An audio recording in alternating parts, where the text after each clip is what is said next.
The most difficult part of any long-running story is nailing the ending. How many times have we seen manga, anime, TV shows, and film series that captivate us for years only to fall flat at the end? Often, it's considered a huge win. If a series even just manages to have a semi-decent ending, that doesn't the story up. That's how low the bar is. But that's not the way that it should be, is it? Endings are the most important part of any story by far, as that is where all of the themes, ideas, plot threads, and character storylines are meant to finally come together. This is the make or break. This is what determines whether or not the story was just some good ideas thrown together with no real payoff, or if it can all build into one coherent vision. And the longer a story goes, the more difficult the good ending is to pull off, since the more pieces, the more characters, the more plot threads. The more elaborate the conflict you have, the harder it is to maintain a clear picture of how it can all conclude in a beautiful crescendo rather than just a noisy mess. And yet One Piece, as it enters its final saga, seems like it is actually giving us the absolute peak of its storytelling right now. At the end of the entire epic, despite being a series that has run for 25 years, with over 1,100 chapters and too many character storylines and plot threads and themes to count, somehow this absurdly ambitious series looks like it's going to pull off the impossible. Not only is it shaping up to stick the landing, this final storyline seems like it is going to surpass everything in One Piece that came before it. So, let's break down why that is. Narratively, what is the final saga doing that is setting up for an all-time great story ending to begin with? The simplest thing that the final saga has going for it is that it is clear that Oda has a very strong handle on all of his overarching plot threads. This is a major problem you can see in long-running stories where the writers may either add a lot of plot threads over the course of the story without a clear idea of how they're all going to wrap up, and then they have to rush or nix many of said threads.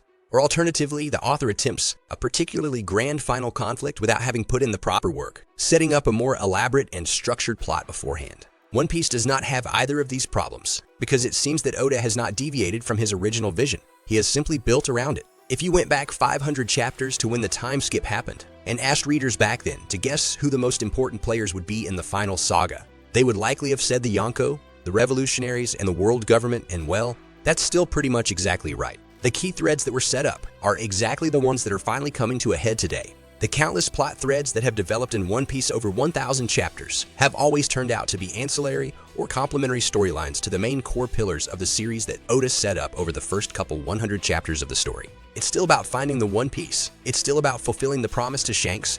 It's still about overthrowing the world government. We've just had a lot more pieces added to the mix to make things more interesting.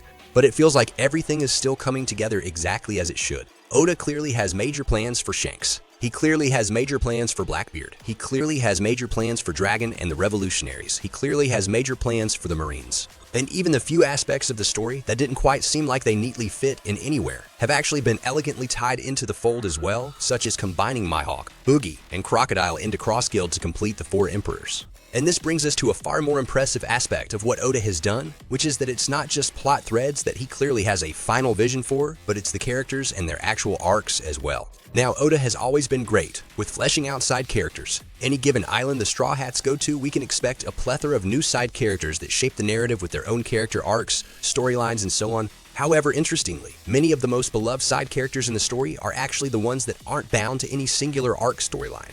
I'm talking about the long-running figures that pop up throughout the series, and these types of characters have actually had comparatively limited development for the majority of the story. For a lot of them, we really just knew their iconic character traits and personalities. For example, Kazuru was a very popular character for a long time just because he was a trolley admiral with a really cool ability. Mihawk is this cold badass swordsman who wanders the seas and does whatever he wants. But it's not like these were deeply fleshed out characters. And yet these side characters are the ones we actually wanted storylines for. Don't get me wrong, while it was truly great to learn about these 9 random scabbards who are all totally interesting and captivating figures of the Wano storyline, the side characters in One Piece that readers actually find the most interesting, the Shishibukai, the revolutionaries, the most prominent Marines, and so on.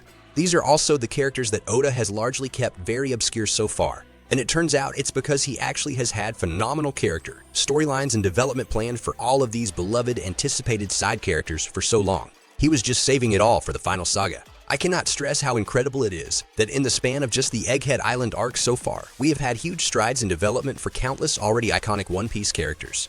Garp, Aokiji Kobe, Kuma, Bonnie, Kizaru, Sanamaru, hell, even Boogie. They are all getting their most powerful, most meaningful development now at the climax of the story, and the way all of their moments of growth are coming out fit perfectly into the narrative. Kuma's story fits into Bonnie's story, which seemingly fits into Kizara's and Sentamaru's stories, as though all of them were planned together all along from the start. And at the same time, we're getting the trifecta of Garp, Aokiji, and Kobe on Hashinosu 3. Generations of Marines being used to showcase the conflicting paths to a true just future, which in itself adds so much more depth to the meaning of what the Marines represent in One Piece and the philosophy of what a better world will need to bring. And of course, Buggy's surprising huge leap as a character turned out to be the linchpin in bringing this final conflict between the four pirate empires together. We are barely 40 chapters into the final saga, and we are sweeping through all of our favorite side characters who we have been waiting and wanting to see more of. And Oda has been knocking it out of the park, with each one of them down to the most minor of players, all of them contributing to building the themes and narrative of this grand conclusion to the story. It's as though what Oda wanted to do with each of them, and the role that they were each meant to play in both the plot and themes of the final saga, was always in his mind. From their conception, this is how every good story should treat its characters, of course, but to do it on this scale with a cast of characters this vast and varied is just absurdly impressive. And if you're enjoying this video so far, make sure to subscribe for more videos like this every week, and make sure to get your One Piece inspired clothing.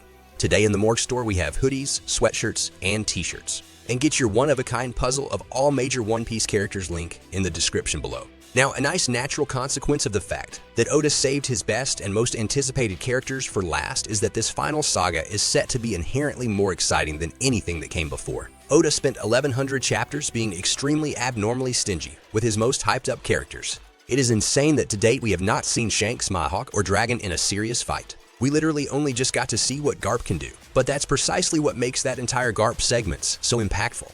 Not just the emotion of what's happening, but how surreal it feels to actually finally see characters like Garp and Aokiji in an extended fight that's not off screen. I mean, a single attack by Shanks was, for many readers, the most exciting chapter of the year. That's the kind of space that we're in now, where it is going to be legitimately difficult for the final saga to be anything less than the most hyped saga in One Piece, because Oda has put in the time to properly build anticipation for so many characters over such an absurdly long period of the story. No matter what happens in this final saga, it will not fail to produce the most epic moments of the series so far. But more important than that, of course, and really the most important facet in all of this is the actual depth of the writing. It may be too early to call, but if Kuma's backstory is anything to go by, then it seems like Oda has saved his most powerful ideas for the end. It's not just about how dark and tragic Kuma's story was. It was the concept of it taking us through every beat of a man's life from start to finish to truly illustrate the meaning of self-sacrifice and the execution of it. The artistry behind how Oda framed each step of Kuma's journey, the visual symbolism, the language he used throughout it, all of it speaks to an evolution in One Piece's writing. For a writer like Oda, who is already the king of flashbacks, this was his magnum opus. This flashback has, by most standards, a more sophisticated and mature literary approach than anything that Oda has done before. This is what you want to see in the conclusion to any story. Not just seeing the story match its previous highs, but showing us something deeper, something more profound than anything that came before it. And sure, it's 100% possible that the Kuma flashback was the best that it gets and that we're not going to see something like this again in the final saga. But at the same time, I see so many other stories that have been equally built up as Kuma's that Oda has yet to explore, stories with just as much potential to break new ground in what we can expect in One Piece. And even beyond that, it seems as though Oda's approach in the final saga is to go further than he has before, to be bolder and more dramatic than he has been before. Even just his approach to setting stakes has taken a dramatic turn, with him now actually killing off characters with far greater regularity. I definitely feel that this final saga has all the makings to be the most powerfully written storyline we've ever had in One Piece. To be honest, there are only two question marks I still have for this final saga, two areas that are still yet to be proven. First, you all may be surprised that I did not mention that one of the greatest strengths One Piece's ending is set to have is all of the lore and mysteries being tied together. That's because I can't confidently say that this will be the case yet. See, whereas I can definitely say that Oda is clearly shaping all of the relevant plot threads together very well at the moment, and he is clearly bringing out the best in all of the side characters that he has built up so far. And he has clearly started delivering on all of the hype moments that we've been hoping for, and the recent flashback has clearly taken the literary depth of the series up a notch. I do not yet have any idea or evidence if all of the lower threads being set up so far are going to come together neatly. We're getting a lot of new stuff thrown in at every turn, like this ancient robot, but we're still waiting to see it all begin to tie together now.